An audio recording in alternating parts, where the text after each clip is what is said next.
प्यारे छात्रों, आप सभी का कुमार क्लासेज वाराणसी के यूट्यूब चैनल पर स्वागत है। छात्रों, हमारे चैनल द्वारा यूपीसीएल TG2 की संपूर्ण सिलेबस इलेक्ट्रिकल तथा कंप्यूटर की कवर कराई जा रही है 50 दिनों में। उसी कड़ी में आज 13 number practice set DC generator की संरचना को लेकर हम उपस्थित हैं। आपको कल होमवर्क के रूप में दिया गया था इलेक्ट्रिकल में डीसी जनरेटर की संरचना, और डीसी जनरेटर की दो वैल्यू आएगी। ये फर्स्ट पार्ट है और इसमें हमने 36 क्वेश्चन को समाहित किया है और इससे आपका कॉन्सेप्ट भी क्लियर हो जाएगा। जो छात्र का कॉन्सेप्ट क्लियर नहीं होगा, मैं ऑब्जेक्टिव से ही कोशिश करूँगा आपको कॉन्सेप्ट भी क्लियर करा दूँ। ध्यान से देखिएगा और चैनल को सब्सक्राइब और शेयर जरूर करिए। नए छात्र जुड़ सकते हैं। हम PDF भी उपलब्ध कराते हैं फ्री में।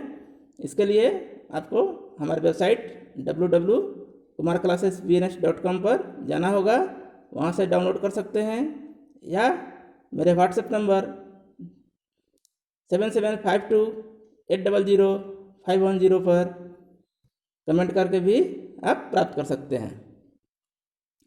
चलिए, आज का पहला क्वेश्चन है, डीसी जनरेटर का योग होता है, बना होता है।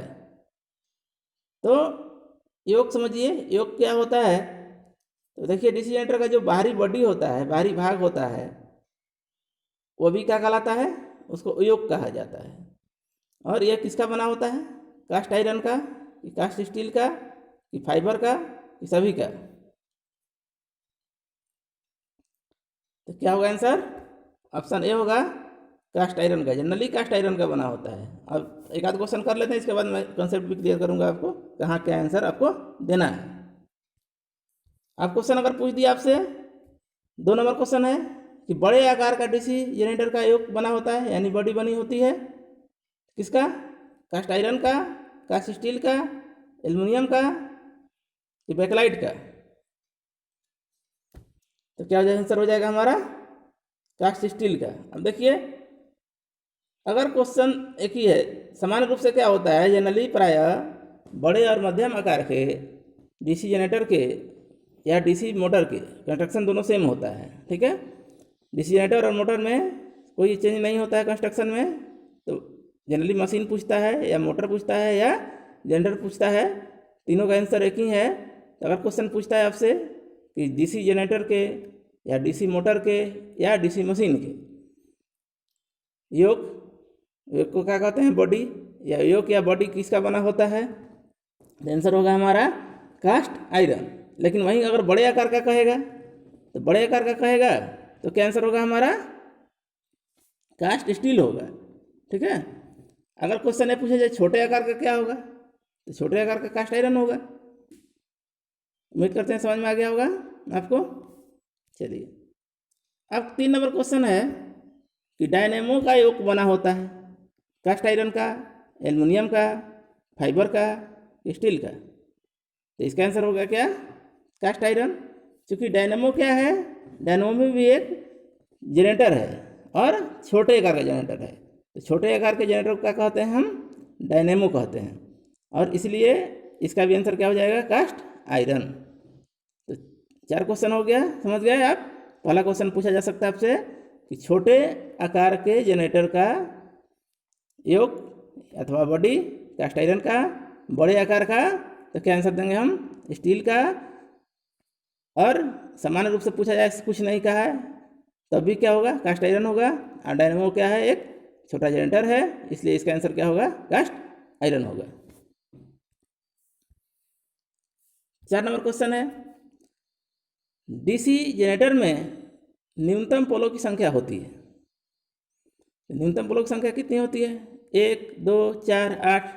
क्या होती है, 2 होती है।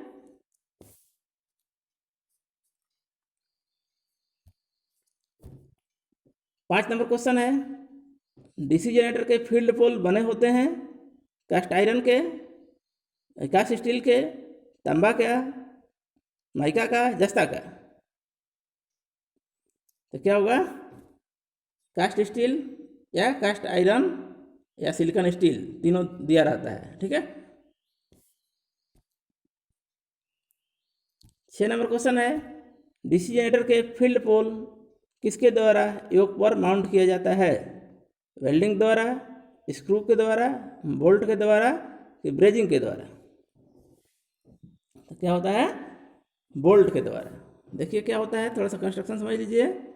ये मान लीजिए कि बाहर बॉडी हो गया, योक हो गया, इस पर क्या देखते हैं हम? फील्ड पोल माउंट होते हैं। तो ये जो बॉडी से माउंट होते हैं, इसी की बात हो रही है। तो ये क्या होता है? बोल्ट द्वारा कसा हुआ रहता है। ठीक है। तो क्वेश्चन आपसे बार बार पूछता है। अब इसमें 3-4 क्वेश्चन पूछता है, हम आगे क्वेश्चन करके समझा देंगे सारी चीज़ों को, आप कन्फ्यूज मत होइएगा। 7 नंबर क्वेश्चन है, डीसी मशीन के फील्ड पोल के निचले भाग में पोल शू स्थापित किया जाता है। इसका लगाने का मुख्य उद्देश्य क्या है? मैग्नेटिक फ्लक्स को फैलाना, ऑप्शन बी फील्ड वाइंडिंग को नीचे से रखने से रोकना, ऑप्शन सी दोनों, ऑप्शन डी कोई नहीं। तो क्या होगा? दोनों होता है। देखिए कंस्ट्रक्शन कुछ इस टाइप का होता है, आप देखेंगे ये निचले भाग थोड़ा सा चौड़ा होता है और थोड़ा सा फैला होता है। इसी को क्या कहते हैं हम? पोल शू कहते हैं।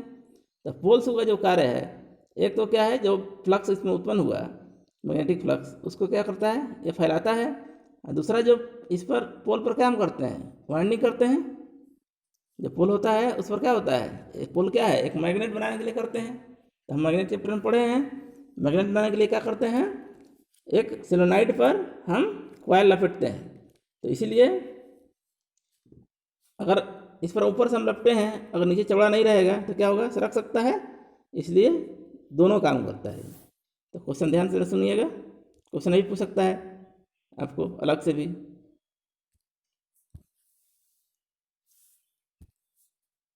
8 नंबर क्वेश्चन है, डीसी मशीन का फील्ड वाइंडिंग बना होता है। डीसी मशीन का फील्ड वाइंडिंग बना होता है तांबा का, लोहा का, स्टील का, एल्युमिनियम का? आंसर होगा तांबे का। फील्ड के वाइंडिंग क्या होता है? ये पोल हुआ, और पोल पर जो कॉइल लपटते हैं उसे क्या कहते हैं हम? वाइंडिंग कहते हैं।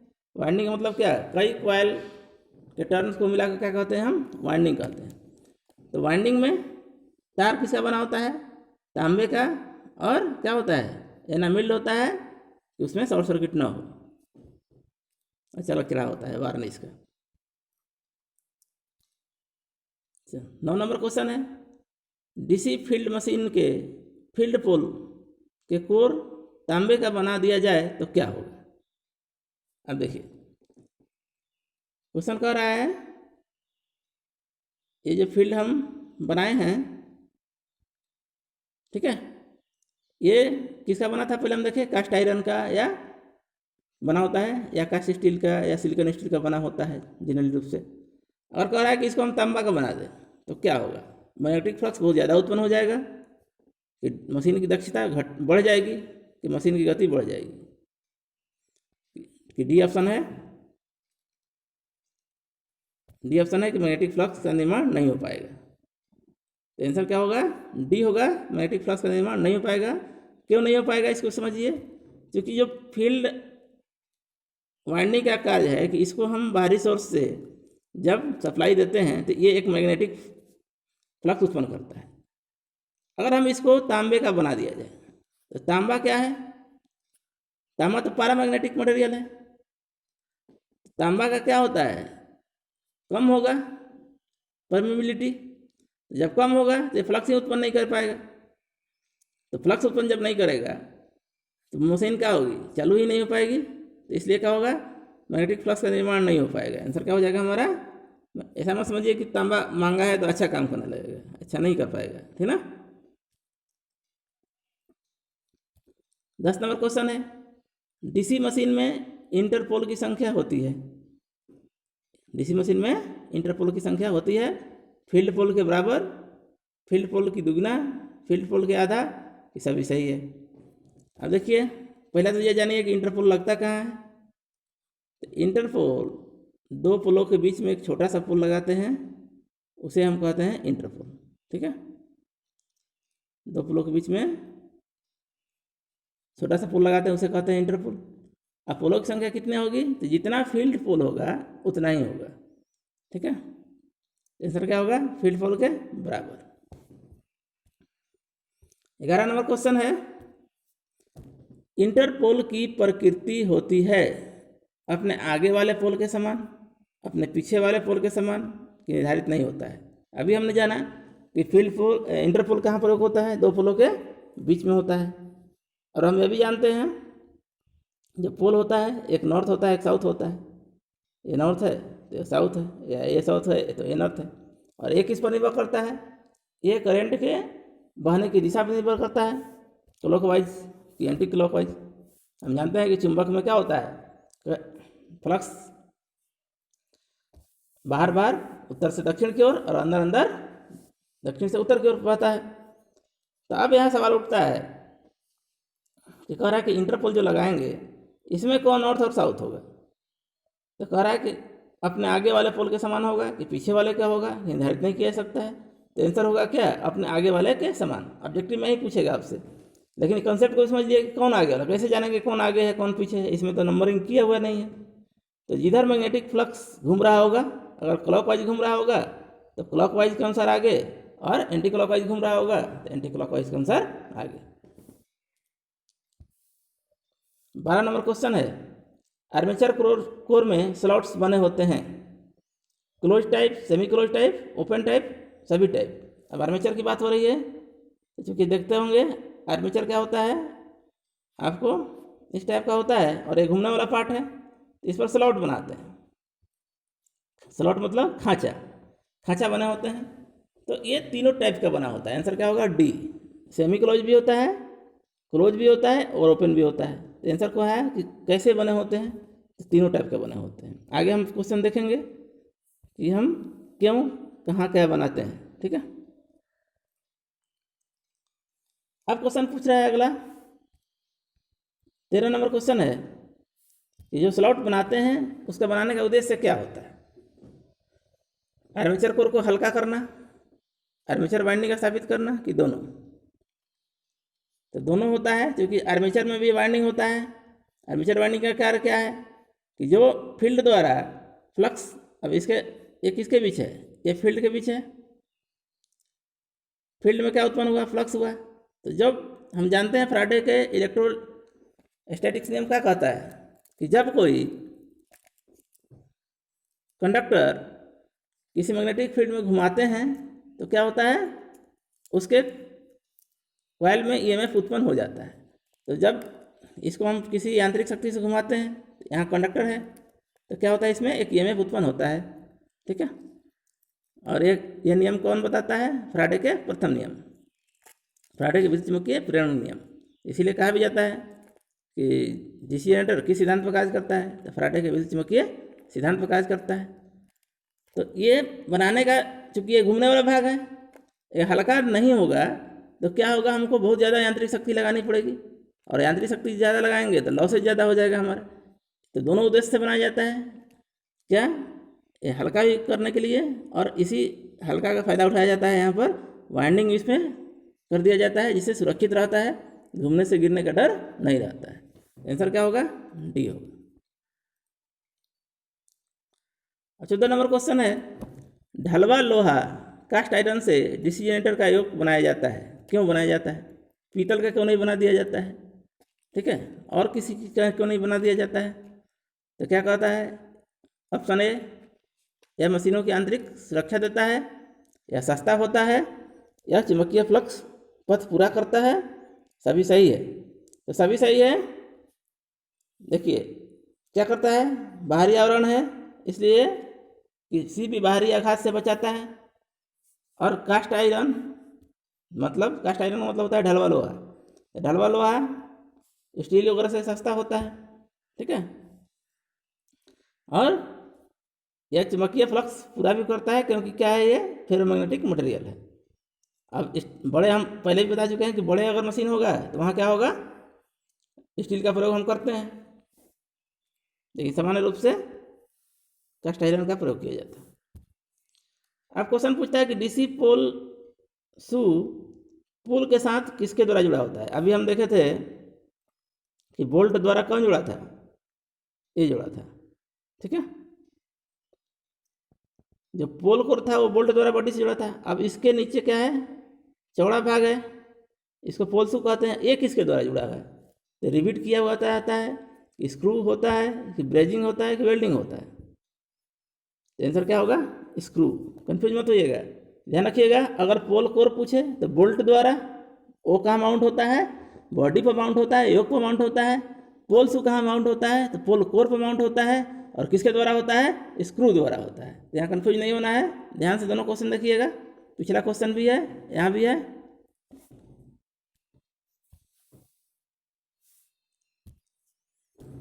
सोलह नंबर क्वेश्चन है, आर्मेचर के साथ कम्यूटेटर जुड़ा होता है लग द्वारा, वेल्डिंग द्वारा, स्क्रू द्वारा। तो अब देखिए, जो घूमने वाला भाग होता है शाफ्ट, इस पर हम क्या लगाते हैं, आर्मेचर लगाते हैं।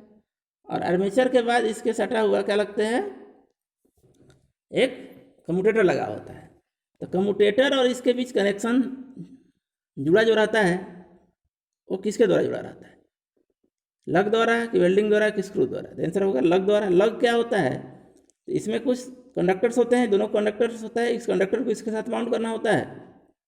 तो लग जो होता है, लग इस टाइप का तार लगाने का एक तरीका है। इसमें तार लगाकर इसको पंच कर देते हैं, दबा देते हैं, और फिर यहाँ पर माउंट कर देते हैं। तो इससे क्या होता है कि स्पार्किंग कम होती है और ड्यूरेबल ज़्यादा होता है, इसीलिए इसको लगिंग सिस्टम कहा जाता है। तो आपसे क्वेश्चन नहीं पूछता है कि आर्मेचर के साथ जुड़ा होता है कम्यूटेटर, तो लगिंग के द्वारा जुड़ता है, लग द्वारा जुड़ता है। इलेक्ट्रिकल कनेक्शन का एक तरीका है। कम्यूटेटर बना होता है हार्ड ड्राउन कॉपर, खिंचा हुआ तांबा का, सामान्य तांबा का, कार्बन का, लोहा का। आंसर होगा हार्ड ड्राउन कॉपर, खिंचा हुआ तांबा। और खिंचा हुआ तांबा और सामान्य तांबा में क्या अंतर है, खिंचा हुआ तांबा उसे बोलते हैं कि जिसे गर्म करके और ठंडा कर दिया जाता है, उसे क्या कहते हैं हम, हार्ड ड्राउन कॉपर कहते हैं। इंपॉर्टेंट है, बार बार पूछता है, याद रखिएगा। 17 नंबर क्वेश्चन, सभी क्वेश्चन इंपॉर्टेंट्स हैं, और जितने भी क्वेश्चन इससे कंस्ट्रक्शन से बन सकते थे मैंने सबको समाहित किया है, और 2 भाग में आएगा। सारे क्वेश्चन डीसी जनरेटर से आपके कंप्लीट हो जाएंगे। इसलिए कंप्लीट हो जाएंगे कि डीसी जनरेटर एक महत्वपूर्ण चैप्टर है आपका, और आईटीआई के लेवल में सबसे ज़्यादा क्वेश्चन इससे पूछा जाता है। कम्यूटेटर में बने स्लॉट में कौन सा चालक भरा जाता है। अब कम्यूटेटर की बात कर लेते हैं। तो कम्यूटेटर जो है कुछ इस टाइप का होता है, रिंग टाइप का, और इसमें स्लॉट कटे होते हैं, पतले पतले खांचे कटे होते हैं। तो उस खांचों में क्या भरा जाता है, कागज़ भरा जाता है, कि माइका भरा जाता है, कि बैकलाइट, कि रबड़। तो माइका भरा जाता है। और कम्यूटेटर को अन्य किस नाम से जाना जाता है, split ring, common ring, switch ring. तो स्प्लिट रिंग जाना जाता है। स्प्लिट रिंग इसलिए कहा जाता है विखंडित, स्प्लिट मतलब कई खंड होता है, इसलिए इसको स्प्लिट रिंग भी कहा जाता है। 20 नंबर क्वेश्चन है, डीसी जनरेटर में कम्यूटेटर का कार्य क्या है। अब देखिए, यहाँ कंफ्यूज मत होइएगा, कम्यूटेटर मोटर में भी होता है और जनरेटर में भी होता है, लेकिन दोनों जगह अलग अलग कार्य करता है। क्योंकि जनरेटर क्या है, यांत्रिक ऊर्जा से विद्युत ऊर्जा में परिवर्तित करता है, और आर्मेचर में इसके जो उत्पन्न होता है क्या होता है। क्वेश्चन यहाँ एक और भी पूछ सकता है, उसको भी मैं बता दूंगा अभी। ये देख लीजिए पहले क्वेश्चन। ऑप्शन ए है एसी को डीसी में बदलना, डीसी को एसी में बदलना। ऑप्शन सी दोनों, और ऑप्शन डी कोई नहीं। ठीक है, देखिए अब यहाँ कह रहा है डीसी जनरेटर में। अगर हम डीसी जनरेटर यहाँ, तो इसका आंसर हो जाएगा क्या, एसी को डीसी में। अगर हम डीसी जनरेटर काट देते, सिर्फ एक क्वेश्चन पूछते कि कम्यूटेटर का कार्य क्या होता है, तब हो जाता है आंसर हमारा बी। कहिए कैसे हो जाता है, क्योंकि कम्यूटेटर जो होता है एसी को डीसी में बदलता है जनरेटर में, और मोटर में डीसी को एसी में बदलता है। डीसी मोटर में क्या करता है, डीसी को एसी में बदलता है। किस तरह बदलता है समझिए इस बात को।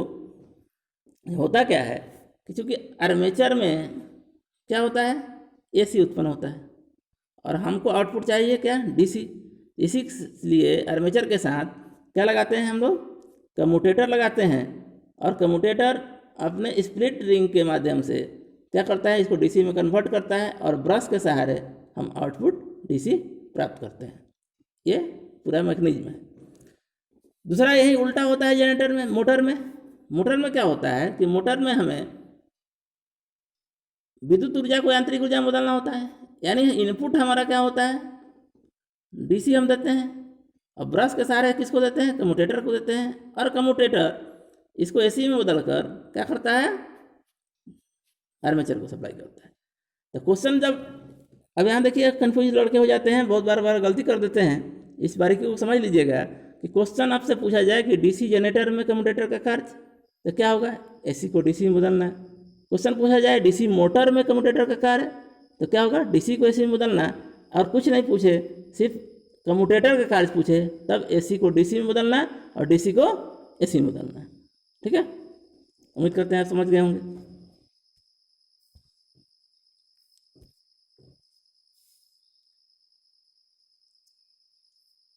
क्वेश्चन नंबर 21 है, निम्न में से कौन सही नहीं है। 4 स्टेटमेंट है आपके सामने और आपको बताना है कि इनमें से कौन सही नहीं है। DC जनरेटर का कार्य क्या है, यांत्रिक ऊर्जा को विद्युत ऊर्जा बदलना, सही है कि गलत है। ऑप्शन बी है, डायनेमो का कार्य क्या है, यांत्रिक ऊर्जा को विद्युत ऊर्जा में बदलना। ऑप्शन सी है, DC मोटर का कार्य क्या है, यांत्रिक ऊर्जा को विद्युत ऊर्जा में बदलना।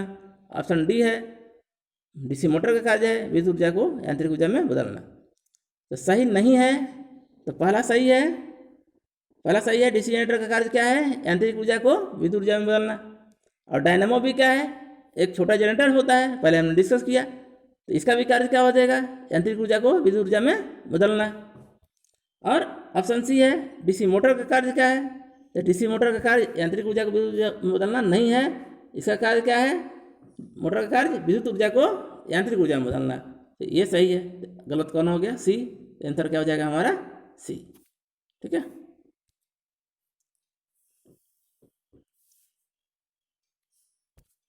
देखिए 22 नंबर क्वेश्चन है कि DC जनरेटर में डमी कॉइल लगाने का उद्देश्य क्या होता है। ऑप्शन ए, फ्लक्स घनत्व बढ़ाया जा सके। ऑप्शन बी, रोटर में यांत्रिक बैलेंस प्रदान किया जा सके। Option C, eddy current loss को कम करने के लिए। ऑप्शन डी, वोल्टेज को एम्पलीफायर करने के लिए। तो आंसर क्या हो जाएगा हमारा, रोटर को यांत्रिक बैलेंस प्रदान करना। अब देखिए क्या होता है यहाँ पर, थोड़ा सा कॉन्सेप्ट भी देख लीजिए। हम सॉफ्ट पर क्या करते हैं, ये आर्मेचर, उसके बगल में क्या, उसके बगल में हम करते हैं कम्यूटेटर, और इसके दोनों तरफ इसके बाद एक बियरिंग का प्रयोग किया जाता है, जिसे बॉल बियरिंग कहा जाता है। ये भी क्वेश्चन पूछता है कि कौन सा बियरिंग होता है, तो बॉल बियरिंग होगा, वो नहीं लिख पाए हम, ध्यान रखिएगा। बॉल बियरिंग का प्रयोग किया जाता है। अब ये बियरिंग चूँकि ये घूमने वाला पार्ट है, इसी को रोटर कहा जाता है। घूमने वाले पार्ट के अनुसार क्या होता है, आर्मेचर को रोटर भी कह सकते हैं, तो रोटर भी कहा जाता है। ये बियरिंग अपने स्थान पर सही ढंग से स्थापित रहे, इसके लिए एक यहाँ एक सपोर्ट दिया जाता है, एक इसी तरह मैकेनिकल तार लपेट दिया जाता है, या उसके जगह एक कील टाइप का थोड़ा सा ठोक दिया जाता है। तो कील टाइप जो ठोका जाता है उसको खपचा बोलते हैं। और उसी का कार्य आधुनिक मशीनों में जब मॉडर्नाइजेशन हुआ तो क्या हुआ, डमी कॉइल प्रयोग किया जाता है। ये क्या करता है कि आर्मेचर को अपने जगह जहाँ है वहाँ स्थिर रखता है, उसको सरकने से रोकता है। इसीलिए कहा जाता है उसको क्या करता है, यांत्रिक बैलेंस प्रदान कर सकता है। अब कॉइल है तो कॉइल से दिमाग में आ जाता है कि कहीं धारा बह रहा होगा, चाहे कुछ फ्लक्स कर रहा होगा, तो ऐसा कुछ नहीं है। अब याद रखेंगे, ये बहुत इंपॉर्टेंट क्वेश्चन है, बार बार एग्जाम में पूछा गया है। 23 नंबर क्वेश्चन है, डायनेमो या DC जनरेटर एक ही बात है। डायनेमो भी क्या है, छोटा DC जनरेटर है, किस सिद्धांत पर कार्य करता है। तो फ्राडे के विद्युत चुम्बकीय प्रेरण सिद्धांत, एम्पियर नियम, ओम नियम, अब ये पहले हमने डिस्कस भी किए, इसका क्वेश्चन भी बता दिया आपको। फ्राडे के विद्युत चुम्बकीय सिद्धांत के आधार पर क्या कहता है फ्राडे के विद्युत चुम्बकीय सिद्धांत, यदि किसी चुम्बकीय फ्लक्स में, चुम्बकीय क्षेत्र में किसी कंडक्टर को हम घुमाएं तो उस कंडक्टर में एक ईएमएफ उत्पन्न हो जाता है, और यह ईएमएफ किस पर निर्भर करता है? फ्लक्स के घटने की गति पर।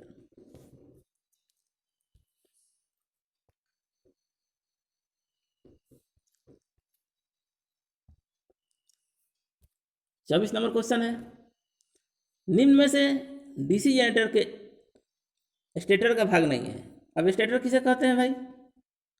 स्टेटर किसे कहते हैं और रोटर किसे कहते हैं? तो जो घूमने वाला भाग है, यानी दो भाग होता है, एक होता है योक पर, बॉडी पर, और एक होता है शाफ्ट पर। तो बॉडी क्या होता है? बॉडी घूमता है? नहीं घूमता है। तो जो बॉडी पर पार्ट स्थित होते हैं उसे कहा जाता है स्टेटर, और जो आर्मेचर के साथ शाफ्ट पर भाग होता है उसे कहा जाता है रोटर का भाग। ठीक है, तो पूछ रहा है स्टेटर का भाग, यानी बॉडी पर कौन सा माउंट नहीं होता है? फील्ड पोल, पोल शू, कम्यूटेटर या फील्ड वाइंडिंग। तो क्या होगा? आप देखें कंस्ट्रक्शन, आंसर हो जाएगा हमारा कम्यूटेटर। क्योंकि हम देखे हैं क्या होता है, ये फील्ड पोल हो गया, पोल के नीचे क्या होता है? शू होता है, और इसके ऊपर क्या होता है? फील्ड, जो वाइंडिंग जो लपेटते हैं पोल पर उसे फील्ड वाइंडिंग कहते हैं। ये तो स्टेटर का पार्ट्स है। लेकिन कम्यूटेटर कहाँ पर हुआ था? शाफ्ट पर, जो आर्मेचर के बगल में प्रयोग हुआ था, इसलिए क्या भाग हो गया? रोटर का हो गया। 25 नंबर क्वेश्चन है, निम्न में से कौन रोटर का भाग नहीं है? कम्यूटेटर, आर्मेचर वाइंडिंग, इंटरपोल या आर्मेचर कोर। तो कौन सा रोटर का भाग नहीं है? अब यही आ गया आपका यहाँ पर कि शाफ्ट पर कौन कौन माउंट नहीं है। तो कम्यूटेटर तो होता है, आर्मेचर वाइंडिंग, आर्मेचर भी होता है, और इंटरपोल नहीं होता है। आंसर क्या हो जाएगा? इंटरपोल। और आर्मेचर कोर भी यहाँ होता है। इंटरपोल कहाँ होता है? बॉडी पर होता है। यहाँ पर देखिए दो पोलों के बीच में होता है। तो ये क्या हो गया? स्टेटर का भाग है। पूछ रहा है रोटर का भाग, रोटर का भाग नहीं है कौन? इंटरपोल। 26 नंबर क्वेश्चन है कि डीसी मशीन में फील्ड कोर तथा पोल शू बने होते हैं नर्म लोहे या कास्ट आयरन का, तांबा का, जस्ता का, सभी का। तो नर्म लोहा या कास्ट आयरन होगा, क्योंकि हम जानते हैं ये फेरोमैग्नेटिक मटेरियल है, और पोल का निर्माण हम इसलिए करते हैं ताकि हम एक इलेक्ट्रिक फील्ड उत्पन्न कर सकें। तो फेरोमैग्नेटिक मटेरियल सबसे ज़्यादा एफिशिएंट है। तो आंसर क्या होगा हमारा? ये होगा। 27 नंबर क्वेश्चन है, आर्मेचर कोर सिलिकॉन स्टील पत्तियों को जोड़कर क्यों बनाते हैं? नहीं, पत्तियों की मोटाई कितनी होती है? ऑप्शन ए 3.3 से 0.5 mm, 10 से 15 mm, 5 से 10 mm। आंसर क्या हो जाएगा हमारा? ऑप्शन ए 0.3 से 0.5 mm। याद रखिएगा, ये भी क्वेश्चन बार बार पूछा जाता है। समान रूप से आर्मेचर प्रतिरोध का मान होता है 5 ओम, 2 ओम, 1 ओम, 10 ओम। तो 1 ओम होता है। लैप वाइंडिंग का प्रयोग, अब देखिए वाइंडिंग दो तरह का होता है, लैप वाइंडिंग और वेव वाइंडिंग। तो लैप वाइंडिंग का प्रयोग कहाँ किया जाता है? क्वेश्चन नंबर है हमारा 29 नंबर।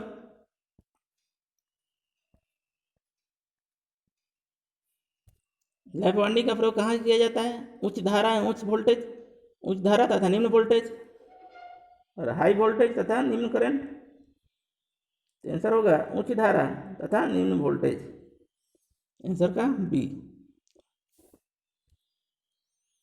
लैप वाइंडिंग में आर्मेचर धारा समांतर मार्ग की संख्या, जिसे ए से हम व्यक्त करते हैं, होती है 2, 4 पोल की संख्या के बराबर। तो क्या होती है? पोल की संख्या बराबर होती है। ए बराबर क्या होता है? पी होता है। जबकि वेव वाइंडिंग में क्या होता है? 2 होता है। ठीक है,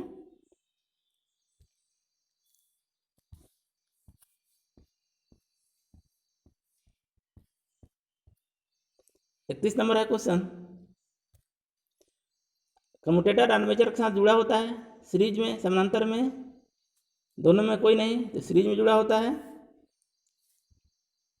32 नंबर क्वेश्चन है, डीसी जनरेटर में कम्यूटेटर किस उपकरण की तरह कार्य करता है? तो डीसी जनरेटर में अभी हम पीछे देखे थे क्वेश्चन, क्या करता है? जनरेटर में एसी से डीसी में बदलता है और मोटर में डीसी से एसी में बदलता है। ठीक है, क्या करता है, तो जो एसी को डीसी में बदलता है उसे क्या कहते हैं हम? जो एसी को डीसी में बदलता है उसे हम कहते हैं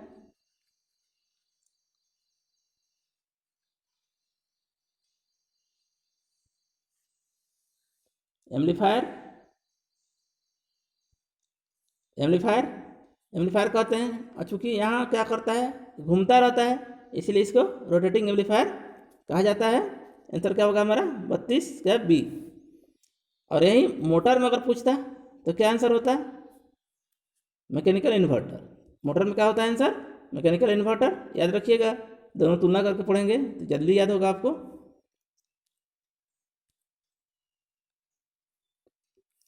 33 नंबर क्वेश्चन है, डीसी मशीन में ब्रश बने होते हैं कार्बन के, तांबा के, लोहा के, जस्ता के।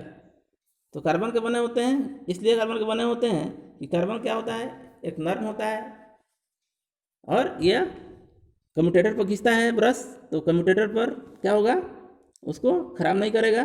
ब्रश को हम निकाल लगा सकते हैं, कम्यूटेटर अगर घिस जाएगा तो दिक्कत होता है, पूरा चेंज करना पड़ेगा आपको। इसलिए कार्बन का प्रयोग किया जाता है। और यह क्या होता है, सुचालक भी होता है ग्रेफाइट के रूप में, तो कार्बन ग्रेफाइट का होता है। और बड़ी मशीनों में कार्बन तांबा का मिश्रण पूछा जाता है। जब बड़ा मशीन पूछे किसका बना होता है, तो तांबा और कार्बन का मिश्रण का बना होता है। इसलिए कि बड़ी मशीन अधिक करंट लेगी, और अधिक करंट लेगी तो बहुत गर्म होगी, तो क्या होगा, सिर्फ कार्बन का बनाएंगे तो बहुत जल्दी पिघल जाएगा, तो बार बार हमको चेंज करना पड़ेगा, मशीन चल ही नहीं पाएगी। तो इसलिए कार्बन और तांबा बड़ी मशीनों में, और कुछ नहीं पूछ रहा है या छोटी मशीन पूछ रहा है तो आंसर हमारा कार्बन होगा।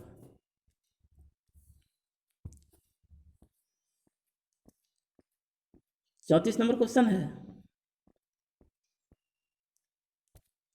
डीसी जनरेटर में आउटपुट करंट किसके द्वारा लिया जाता है?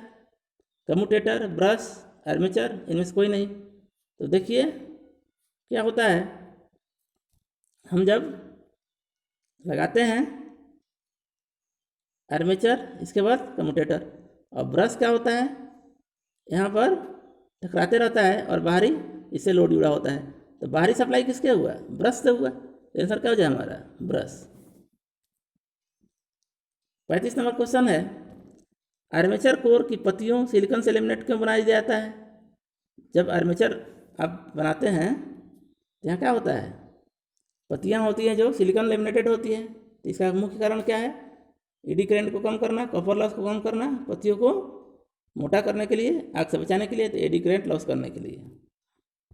हर जगह क्वेश्चन पूछता है, ट्रांसफार्मर में भी पूछेगा, सब जगह वहीं होगा। आर्मेचर कोर होना चाहिए, आर्मेचर का कोर कैसा होना चाहिए, निम्न रिलेक्टेंस का होना चाहिए, उच्च रिलेक्टेंस का होना चाहिए, और कोई हो इनमें से कोई नहीं। तो देखिए, क्योंकि आर्मेचर के पास जो आता है वो किसके माध्यम से आता है, फ्लक्स हवा में रहता है। यहाँ पर क्या है, जनरेटर है, फील्ड पोल है, यहाँ फ्लक्स उत्पन्न हुआ और यहाँ से यहाँ आया। तो इसका रिलेक्टेंस का मतलब क्या है, जिस तरह इलेक्ट्रिक परिपथ में धारा का विरोध करता है करंट रेजिस्टेंस, उसी तरह मैग्नेटिक परिपथ में फ्लक्स का विरोध करता है रिलेक्टेंस। अगर रिलेक्टेंस उच्च होगा, उच्च रिलेक्टेंस मान के आर्मेचर बना होगा, तो क्या होगा, फ्लक्स इजीली नहीं आ पाएगा, और इजीली नहीं आ पाएगा तो ईएमएफ भी नहीं उत्पन्न हो पाएगा, लॉस हो जाएगा। इसीलिए क्या होना चाहिए, निम्न रिलेक्टेंस का होना चाहिए। आंसर क्या होगा, निम्न रिलेक्टेंस। इस तरह आज का जो कटअप था 25 था, उम्मीद करते हैं आप प्राप्त कर लिए होंगे। और कंस्ट्रक्शन सिर्फ अभी हम लोग पढ़े हैं, इसमें और क्वेश्चन आने हैं, अभी और 50 क्वेश्चन आएंगे बाकी मोटर का जो नेक्स्ट डे होगा। आप पढ़िएगा बुक, तब तक मिले हैं अगले वीडियो में। और वीडियो पसंद आया होगा तो लाइक ज़रूर करें, शेयर करें और सब्सक्राइब करें, अपने दोस्तों को भी बताएं। Thank you.